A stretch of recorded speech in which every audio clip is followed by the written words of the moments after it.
कोल्हापूरच्या राधानगरी धरण क्षेत्रामध्ये पावसाचा जोर वाढला असून धरणाचे 4 स्वयंचलित दरवाजे उघडण्यात आलेले आहेत। धरणातून 7212 क्युसेकनं पाण्याचा विसर्ग सुरू असून भोगावती नदीकाठच्या नागरिकांना सतर्कतेचा इशारा देण्यात आला आहे। हिंगोली जिल्ह्यामध्ये गेल्या 2 दिवसांपासून मुसळधार पाऊस सुरू आहे। पावसामुळे सिद्धेश्वर धरणाच्या पाणी पातळीत वाढ झाली आहे।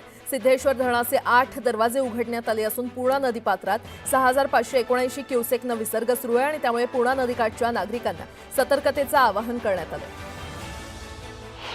वाशिमच्या मालेगाव तालुक्यात ढगफुटी सदृश पाऊस झाला आणि त्यामुळे नदी नाल्यांना पूर आला असून पुराचं पाणी शेतात शिरल्यानं उभी पिकं पाण्याखाली गेली आहेत, तर मेडशी गावातील अनेक घरांमध्ये पाणी शिरल्यानं जनजीवन विस्कळीत झालंय। परभणीच्या येलदरी धरणातून 4220 क्युसेक वेगानं पाण्याचा पूर्णा नदीपात्रात विसर्ग सुरू करण्यात आलेला आहे। येलदरी धरण क्षेत्रातील पावसाच्या संततधारेमुळे नदीकाठच्या गावांना सतर्कतेचा इशारा देण्यात आला आहे। पूर्णा तालुक्यातील आहेरवाडी गाव परिसरातून जाणाऱ्या नदीला पूर आला। आहेरवाडीतील पूल पाण्याखाली गेल्यामुळे गावाचा जिल्ह्याशी संपर्क तुटला। रत्नागिरी जिल्ह्यातील दापोली तालुक्यात कुडावळे नदीनं धोक्याची पातळी ओलांडलेली आहे। नदीला पूर आल्यानं दापोली मंडणगड राज्यमार्गावरील वाहतूक पूर्णपणे ठप्प झाली। जालना जिल्ह्यातल्या भोकरदन जाफराबाद रोडवर गुडघाभर पाणी साचलं होतं आणि भोकरदन तालुक्यात मुसळधार पाऊस झाला, त्यामुळे अनेक मार्ग पाण्याखाली गेले असून वाहनधारकांना मोठी कसरत करावी लागते। नंदुरबार जिल्ह्यातून वाहणारी गोमाई नदी दुथडी भरून वाहू लागली। मध्य प्रदेशात झालेल्या पावसामुळे गोमाई नदीच्या पाणी पातळीत वाढ झाली आहे। नंदुरबार जिल्ह्यामध्ये पावसानं दडी मारली आणि त्यामुळे दुथडी भरून वाहणारी नदी पाहण्यासाठी नागरिकांनी मोठी गर्दी केली।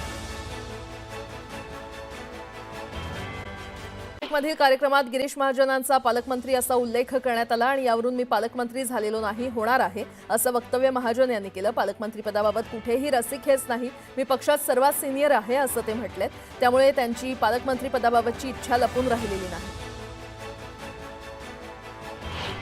भाजप पक्षाप्रमाणेच निवडणूक आयोगही खोटं आणि रेटून बोलतोय असा आरोप काँग्रेस नेते नाना पटोले यांनी केलाय। निवडणूक आयोगाने राहुल गांधींवर केलेल्या विधानानंतर पटोले यांनी प्रतिक्रिया दिली।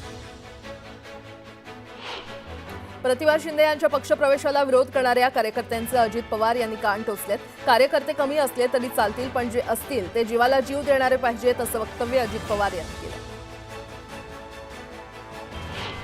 अण्णा हजारे यांच्या खांद्यावर बंदूक ठेवली, अण्णा हजारे यांचा वापर केला म्हणून स्वतःच अण्णा हजारे बाजूला गेल्याचं वक्तव्य प्रफुल्ल पटेल यांनी केलं। पुणे महापालिकेच्या घनकचरा व्यवस्थापन विभागातील अनेक आरोग्य निरीक्षकांचा 5 वर्षांपेक्षा अधिक काळ एकाच भागात कार्यकाल असल्याचं उघडकीस आलं होतं। जुलैमध्ये समुपदेशनानं बदल्या झाल्यानंतर एका माजी पदाधिकाऱ्यानं राजकीय दबाव आणल्यानं बदल्या रखडल्या होत्या। अखेर अतिरिक्त आयुक्त MJ प्रदीप चंद्रन यांनी बदल्यांचे आदेश जारी केले। राष्ट्रीय अन्न सुरक्षेअंतर्गत ई-केवायसीची मुदत संपुष्टात आल्यानंतरही राज्यातील 1,89,89,715 लाभार्थ्यांनी नोंदणी केली नसल्याचं समोर आलंय आणि त्यामुळे संबंधित लाभार्थ्यांच्या रेशनाचा लाभ तुर्तास बंद करण्याचा निर्णय शासनानं घेतल्याची माहिती सूत्रांनी दिली।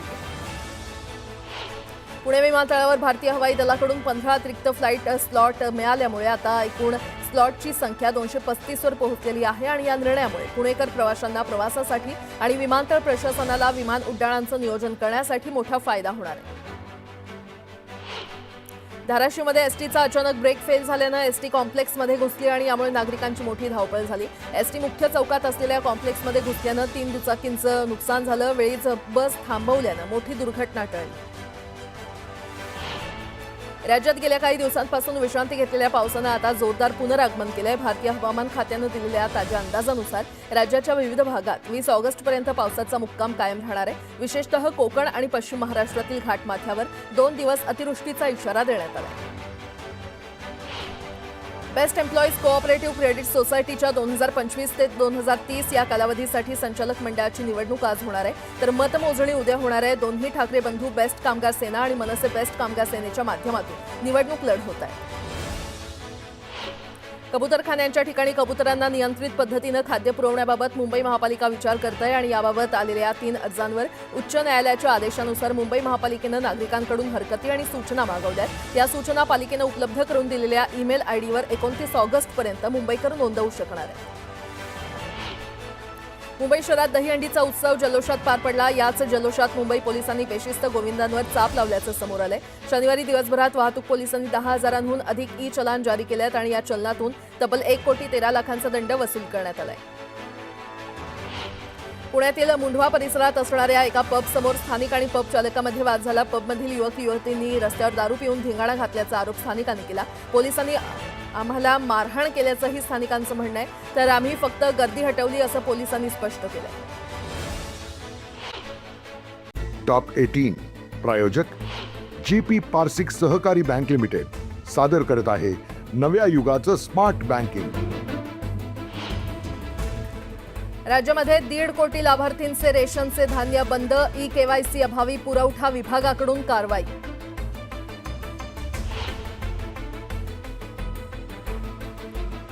कबूतरखान्यांच्या ठिकाणी कबुतरांना नियंत्रित पद्धतीनं खाद्य पुरवण्याबाबत बीएमसीचा विचार। महापालिकेनं नागरिकांकडून मागवल्या हरकती।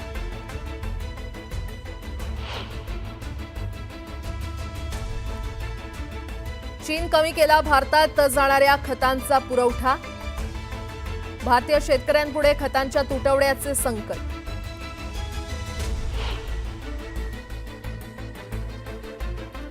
धाराशिवसह परभणी जिल्ह्यात मुसळधार पावसामुळे जिल्ह्यातील शेतकऱ्यांचं अतोनात नुकसान।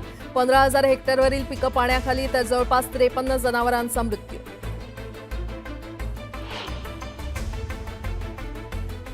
आणि धाराशिवमध्ये एसटीचा अचानक ब्रेक फेल झाल्यानं एसटी कॉम्प्लेक्समध्ये घुसली। एसटी आल्यानं नागरिकांची उडाली धावपळ। 3 दुचाकींचं नुकसान। रेल्वे अतिक्रमण हटाव मोहिमेमुळे बेघर झालेल्या अतिक्रमणधारकांनी पुनर्वसनाच्या मागणीसाठी आंदोलन केलं। 6व्या दिवशी मंत्री संजय सावकारे यांनी आंदोलकांची भेट घेऊन त्यांच्या मागण्यांसाठी पाठपुरावा करण्याचं आश्वासन दिल्यानंतर आंदोलन स्थगित करण्यात आलं। जळगावच्या भुसावळमध्ये जहारवीर गोगादेवजी नवमी उत्सव जल्लोषात साजरा करण्यात आला। यावेळी ढोल ताशांच्या गजरात छड्यांची मिरवणूक काढण्यात आली। मुंबईकरांची दुसरी मोठी लाईफलाईन असलेल्या बेस्ट कर्मचाऱ्यांच्या पतपेढीच्या निवडणुकीसाठी आज मतदान होत आहे। एकूण 15,000च्या आसपास मतदार निवडणुकीचा हक्क बजावणार आहेत। राज्यात पुढील 24 तासासाठी पुणे घाट भागात रेड अलर्ट देण्यात आलेला आहे। पालघर, ठाणे, मुंबई शहर, मुंबई उपनगर, रायगड, रत्नागिरी, सिंधुदुर्ग, यवतमाळ, चंद्रपूर आणि गडचिरोली या जिल्ह्यांमध्ये, तसंच सातारा घाट, कोल्हापूर घाट या भागात ऑरेंज अलर्ट देण्यात आला।